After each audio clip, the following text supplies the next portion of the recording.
partinë e majtë e cila bën paqe fiskale me biznesin, dhe në krahun tjetër kemi partinë e djathtë e cila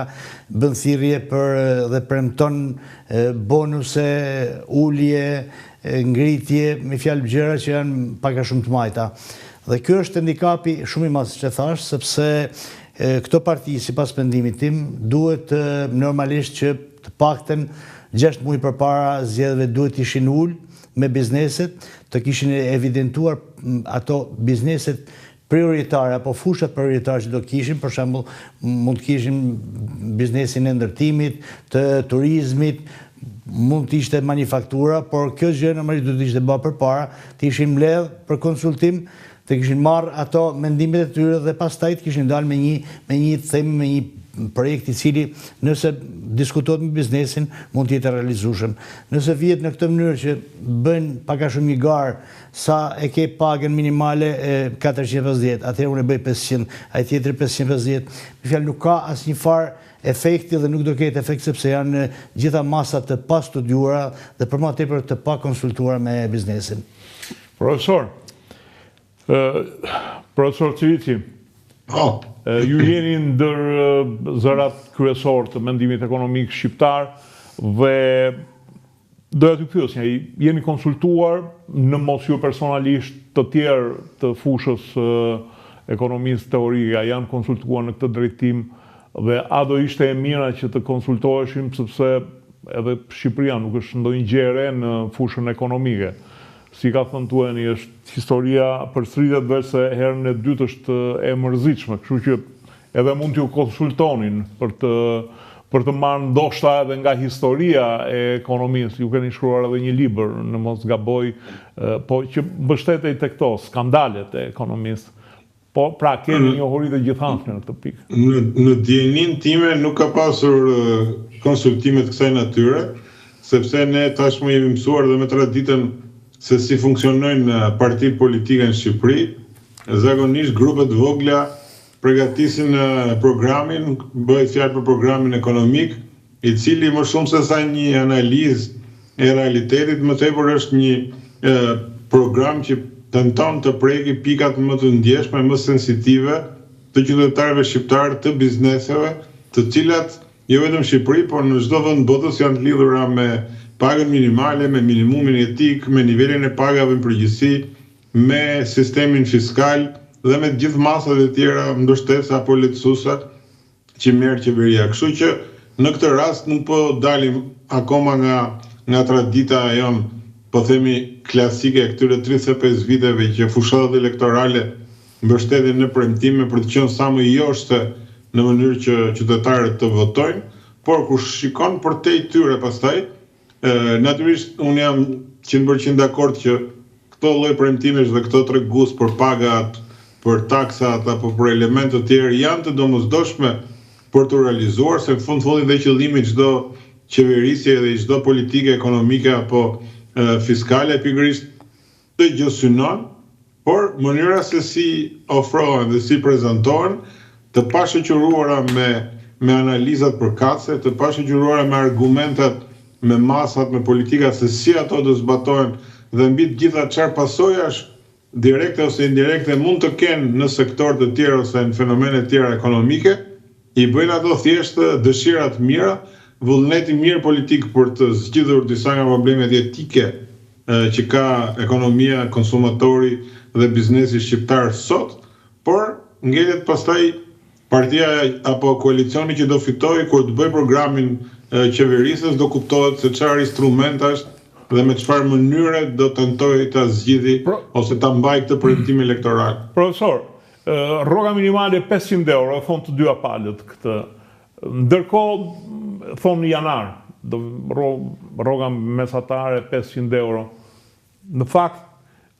pas sa premtime që në ekonomia, e cila është një organizëm kompleks dhe po kërciti njëri nga ingranazhet për hapet e të gjitha. Është e realizueshme, është e mundshme? E para njëherë shumë e domosdoshme që të bëhet, sepse niveli jon i pagës minimale me gjithse vitet e fundit ka pasur disa ngritje, prap niveli prej 50.000 lekësh ose 500 euro, pothuajse fillon dhe parafrohet dhe me pagat minimale të disa vendeve të rajonit, megjithëse akoma është më e ulët se këto vende.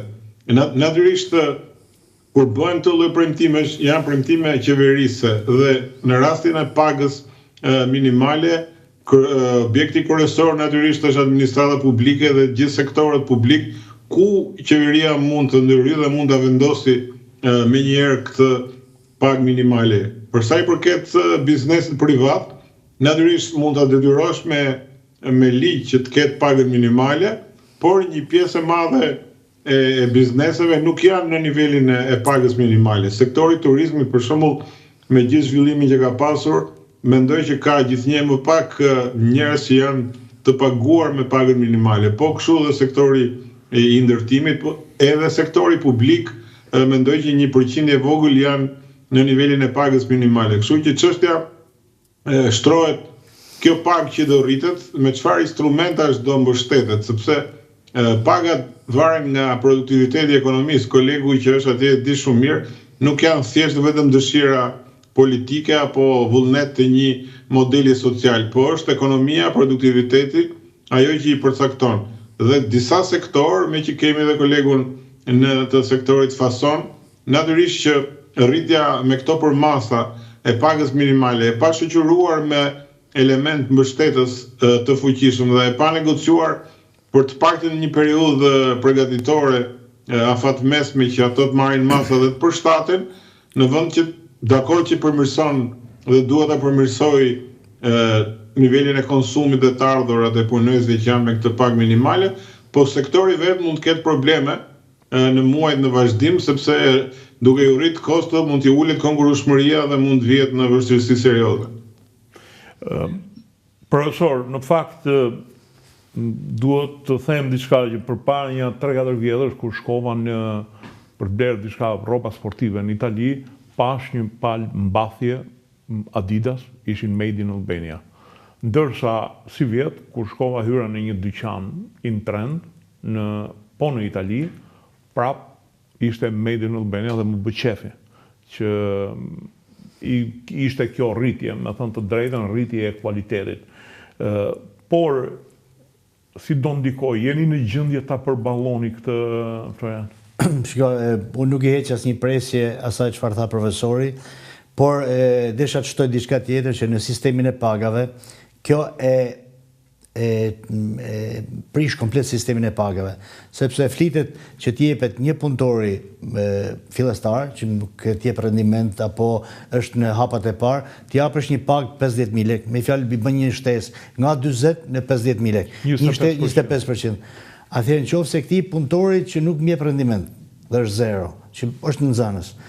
ja ngrej 25%, pa atij që tash merr 60, 70, me sa duhet t'i arrisë? Është një si në biznesin tuaj,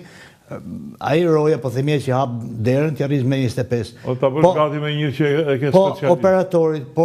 redaktorit, po gazetarit, i cili ai është që sa duhet t'ja rrisish, me fjalë kjo e çrregullon komplet sistemin e pagave. Dhe nëse bëhet çdo vit një çrregullim pagash sot me nesër, sepse kjo flitet me fjalë lajmi është sot, por do hynë në janar. Fjalë ne kemi kohë themi 6 muaj që të përgatitemi për një shtesë për 20% e atij zëri që është kryesori tek paga. Ndërkohë euro të ka rënë. Ndërkohë po të marrim edhe që euro na ka rënë me 25%, mund të fusim me këtu edhe krizën që ka pas sektori modës si tekstile e këpucë në Europë, me fjalë janë një sër faktorë që ne e vështirësojnë. Por kjo ngritje arbitrare me premtime elektorale me 25%, unë nga përshtypjen që biznesin e manufakturës, ku janë rreth 65.000 veta, ka përshtypje që këto titullarë do i vënë në vështirësi të madhe. Nëse, siç e tha dhe profesori, nuk shoqërohet me amortizator të cilët mund ta ndihmojnë biznesin. Për shembull, herën tjetër kur e ngriti pagën nga 32 që bëri 40.000 lekë, i kompensoi biznesit të manufakturës, prodhuesve, pjesën e shtesës sigurimeve të kontributeve të sigurimeve shoqërore. Kështu që ai ishte një ndihmë, pavarësisht se ishte, themi, 17.000 lekë të vjetra, por për çdo punëtor që merrte një pagë minimale, ato gjithsesi biznesin e vunë themi në një mbështetje që nuk ishte shpëtimtare, por që ishte diçka një amortizator që e ndihmoi biznesin. Shiko, e di çfarë më përshtypje që kam pyetur një person, një sipërmarrës në Vlorë, i cili kishte fason, dhe ai më tha që unë nuk ka njeri që nuk e paguaj 600.000 lekë. Por, po fliste për të specializuar, për specialist. Pra, ajo më bën përshtypje. Pra, ndërkohë në botë që këta që quhen Tironcino, që janë fillestari, i mbajnë edhe pa para fare, vitin e parë. Po, ka një pagë shumë atë ullët, jo në fazën e parë. Në Itali mund t'i marrësh edhe 5-6 vjetë, në qoftë se ai mendon që ky nuk ka arrit atë shkallën e parë të kategorizimit. Por problemi çfarë të çon kjo? Kjo të çon që ti në një moment të vështirësie, ato punëtorë që paguhen me pagë minimale që mund të jenë 5, 6, 7, 8, ti normalisht ato do fillosh t'i largosh. Këto mund t'i zëvendësosh ose të lësh vendin bosh, ose të automatizosh, blesh një makinë automatike që të zëvendëson 3-4 veta, dhe pjesa më vulnerabël, pjesa më dobët, e cila është dhe nga ana ekonomike, është më e pafuqishme, ato normalisht jetën e tyre kanë rrezik, sepse vendi i punës i rrezikohet. Po, unë mendoj që kjo është edhe një lloj stimuli, që ti e ke pagën e vogël derisa nuk je i specializuar. Në momentin që do specializohesh, ta arris unë, se do ja arrisësh ti vetë. Po ti arrit rregull, pa fjalë e punë. Ne s'kemi prit që na rregulloj qeveria apo mekanizmin. Ne po them veç pas pandemisë, që nga viti 2020 e deri në 2024, pagat tona arrit mbi 20%, pavarësisht vështirësive, si pasojë e punës mirë që kemi bën, dhe normalisht mbi stazhin dhe aftësive të punëtorëve ne normalisht e kemi rrit pagat. Kështu që nuk është ajo autoritarizmi dhe diktimi i pagës që duhet të negojë. Tregu është i lirë, normalisht siç ka thënë ai biznesmeni, edhe ne po të njëjtën situatë jemi, por e thash, në sistemin e pagëve të rrisish pagë minimale të një punëtori themi fillestar me 25%, normalisht që ma kërkon edhe ai që të shirë specializuar me bën 2 norma në fundit, ai që man ndërmarrje. A vërtet, dhe drejt. Profesor, kemi një lloj tjetër, taksa 10%. Mua më duket një rikthim, më duket një ekonomi primitive këto që e kam me 10%, dhe po ta shohësh në gjithë të Europë, 52 shtete, vetëm 4 e kanë, Gjeorgjia, Lituania, një nga këto, Hungaria. Ne duhet kemi parasysh kur bëjmë diskutimet për taksën e sheshtë ose progresive, që taksa e sheshtë ka qenë, si thua, më masive dhe më tendencë në vitet e para tranzicionit, se ishte një mënyrë edhe më e thjeshtë për të aplikuar, edhe një reagim ndaj periudhës tranzicionit ku kopjuan kryesisht ekonomitë liberale me taksa të ulta. Por taksa e sheshtë nuk do të thotë taksa e ulët, se ka dhe vende që kanë taksë të sheshtë, po e kanë 17% deri 22% siç e kanë disa nga vendet balltike. Pra, kur flasim për 10% ose edhe për 9%, siç është rasti i propozimi tjetër, është niveli më i ulët i taksimit, që natyrisht mund të jetë shumë i dëshiruar edhe për individët edhe për bizneset, është më i thjeshtë për të aplikuar, po problemi është që duke ulur kaq shumë nivelin e taksimit, kërcënohen dhe në nivelit të ardhurave buxhetore dhe të ardhurave në përgjithësi, sepse më lejoni të përdor një term më ekonomik, të gjitha rekomandimet e Fondit Monetar Ndërkombëtar, Bankës Botërore apo institucioneve të tjera nënkuptojnë që një vend që është i përafërt me Shqipërinë, si vend me zhvillim dhe me zhvillim relativisht të mirë, duhet të ketë një ngarkesë fiskale 32 deri 35%. Çka do të thotë që nga prodhimi brendshëm brut i saj të mbledhë nëpërmjet sistemit fiskal 32 deri 35% saj që përbendet të ardhurën kryesore bazë e buxhetore. Nëse ti ke një nivel informaliteti, nga ana tjetër ke edhe një nivel të ulët të taksimit, po këtu duhet shtojmë edhe disa propozime tjera që në duke janë shumë joshte, po janë